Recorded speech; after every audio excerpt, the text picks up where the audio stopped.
നിങ്ങളുടെ favourite shows ഇനി ഒരിക്കലും മിസ്സാവില്ല. ഇപ്പോൾ C5 കാണും നിങ്ങളുടെ ഫേവറേറ്റ് ഷോ തികച്ചും സൗജന്യമായി.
ശരി, അപ്പൊ പിന്നെ പൂജ ആരംഭിക്കാം.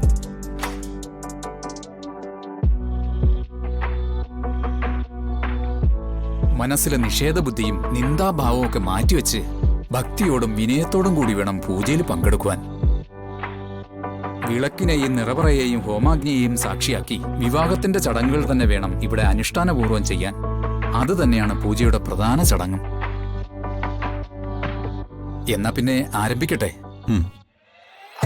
ആരംഭിക്കാൻ തിരുമേനി.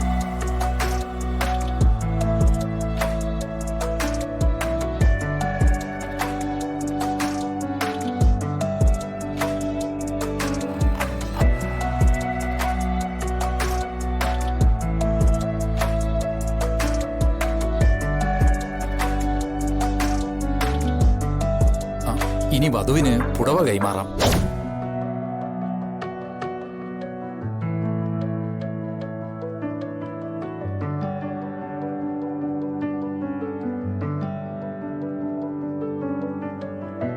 ആരതി, തൊഴുതു പ്രാർത്ഥിച്ച് ആ പുടവ കൈനീട്ടി വാങ്ങ.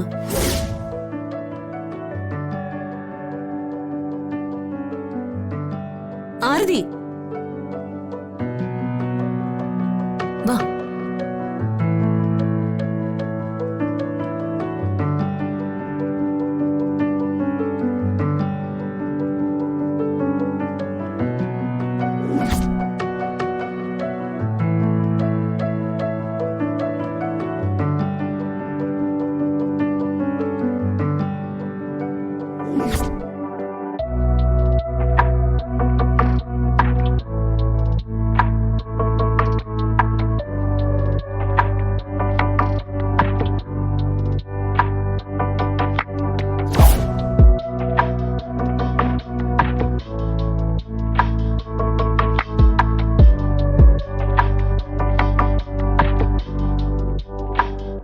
ഇനി ഈ വേഷം മാറി നൽകപ്പെട്ട പുത്തൻ പുടവ ധരിച്ച് മടങ്ങി വന്നോളൂ.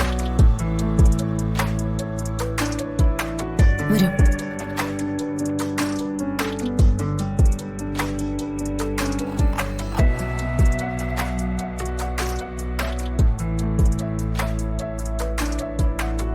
ആരതി നിൽക്കുന്നത് നല്ല മനസ്സോടല്ലെന്ന് തോന്നുന്നു. എന്റെ തല പൊട്ടിത്തെറിക്കുന്നും ഹൃദയസ്തംഭനം ഉണ്ടാവുന്നും പറഞ്ഞാണ് ഒരുവിധ അനുനയിപ്പിച്ചെടുത്തത്. അല്ല, മുരളിയോ? മുരളി പൂർണ്ണ മനസ്സോടെ തന്നെയാണോ വന്നിരിക്കുന്നത്? അവനും ആദ്യം പറ്റില്ലെന്നൊക്കെ പറഞ്ഞു. പിന്നെ ഞാൻ നിർബന്ധിച്ചപ്പോഴാ സമ്മതിച്ചത്.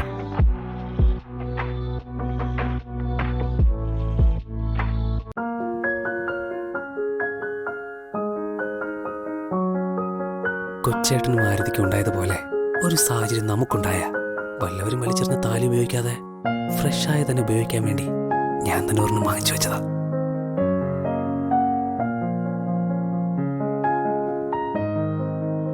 താലിയൊക്കെ നന്നായിട്ടുണ്ട്. പക്ഷെ കെട്ടിന്റെ കഴുത്ത് എന്റേതല്ലേ?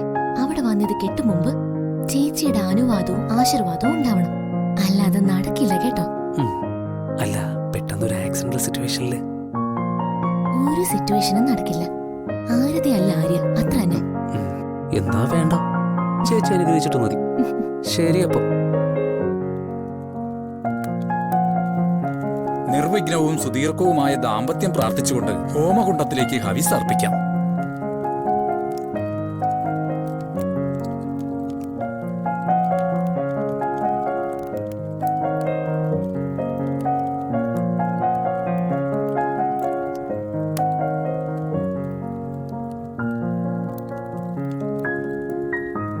അഗ്നിദേവനെ വണങ്ങി പരസ്പരം കൈകൾ ചേർത്ത് ഹോമകുണ്ടം വലം വയ്ക്കാം.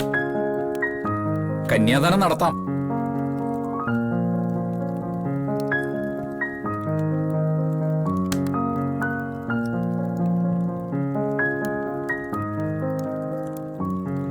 പൂജയെന്ന് പറഞ്ഞ് കുറെ നേരമായല്ലോ. എന്തൊക്കെയാ കാണിക്കുന്നത്? ഇത് പൂജയാണോ കല്യാണമാണോ? ആദ്യം അത് പറയ്. പൂജ തന്നെയാ. മാംഗല്യ പൂജയ്ക്ക് എല്ലാ വിവാഹ ചടങ്ങുകളും നിർബന്ധമായിട്ടും നടത്തിയിരിക്കണമെന്നാ തിരുമേനി പറഞ്ഞത്. അല്ലേ തിരുമേനി? അതെ അതെ, അതുകൊണ്ടാണല്ലോ ഇതിനെ മംഗല്യ പൂജ എന്ന് വിളിക്കുന്നത്. എന്ത് വിളിച്ചാലും ഇനി എനിക്കങ്ങ് വയ്യ. ഇതുവരെ ചെയ്തേക്കാം മതി പൂജയ്ക്ക്. അയ്യോ, അങ്ങനെ പറയരുത്. പൂജ ചെയ്തില്ലെങ്കിൽ ചെയ്തില്ല എന്നേ ഉള്ളൂ. എന്നാൽ പൂജ അപൂർണമായിട്ട് അവസാനിച്ചാൽ അതിന്റെ ദോഷം വലുതാണ്. വലിയ ദുരന്തങ്ങൾ തന്നെ സംഭവിക്കാം. അയ്യോ, എനിക്ക് വയ്യ. തല ചുറ്റുന്നത് പോലെ, നെഞ്ചാകെ വേദനിക്കുന്നത് പോലെ. ആരതി മോളെ, പൂജ പൂർത്തിയായില്ലെങ്കിൽ എനിക്ക് എന്തെങ്കിലും സംഭവിക്കും മോളെ. മോളെ, നീ എന്നൊന്ന് രക്ഷിക്കും മോളെ. നാശം, എന്തൊരു ഗതികേടാ. എന്താന്ന് വെച്ച ചെയ്ത് തൊലയ്ക്ക്.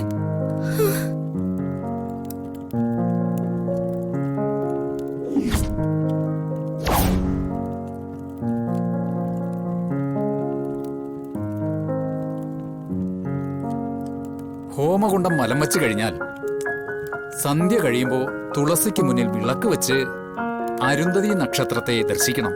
അതാണ് പൂജയുടെ രണ്ടാം ഘട്ടം. ഇനി വലം വെച്ച് വന്നോളൂ.